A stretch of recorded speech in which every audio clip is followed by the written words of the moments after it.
Good morning, BookTube. I hope you're having a great weekend wherever you are in the world.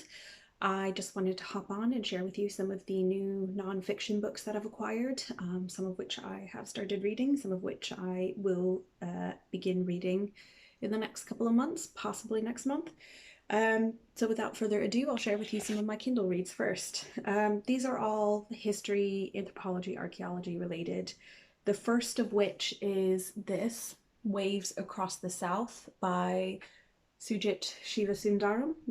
So this is Waves Across the South, A New History of Revolution and Empire.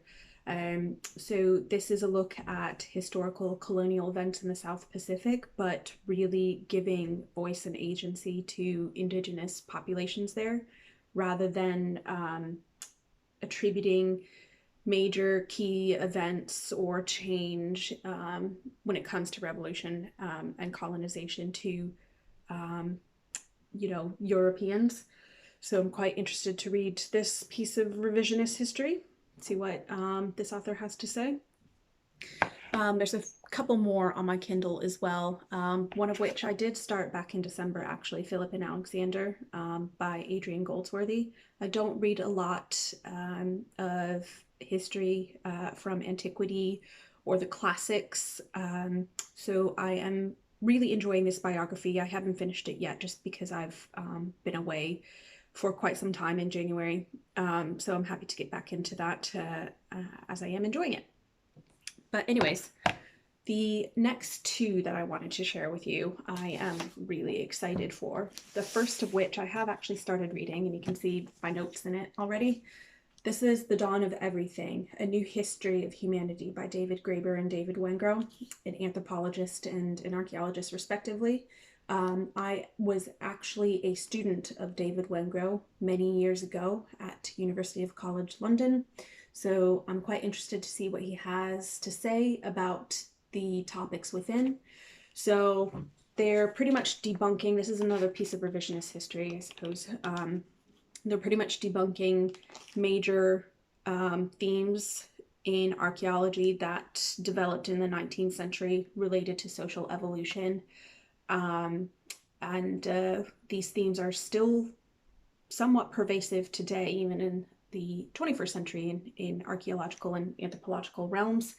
So looking at this understanding that early humanity was primitive, brutish, ape-like, couldn't really, didn't have the capacity to organize themselves in social structures beyond that of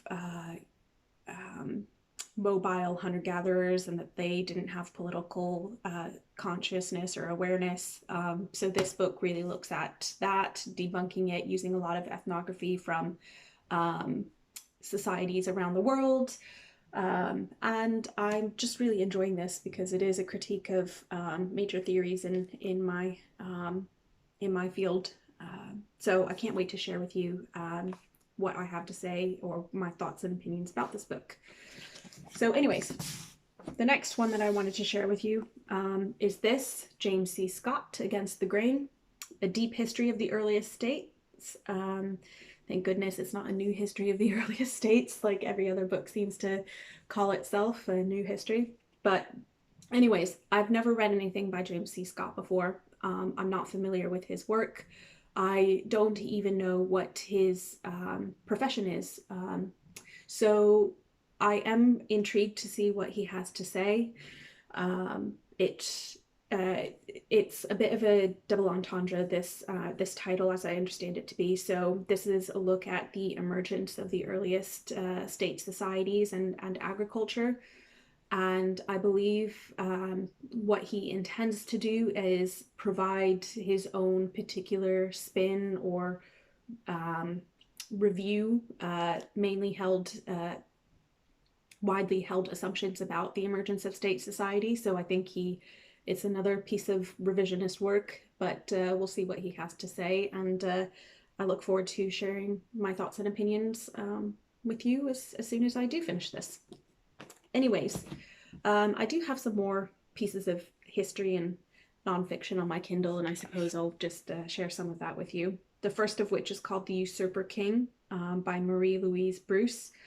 This so this is a look at Richard II and his cousin Henry Bolingbroke, who eventually usurps the throne from Richard II in medieval England and becomes Henry IV.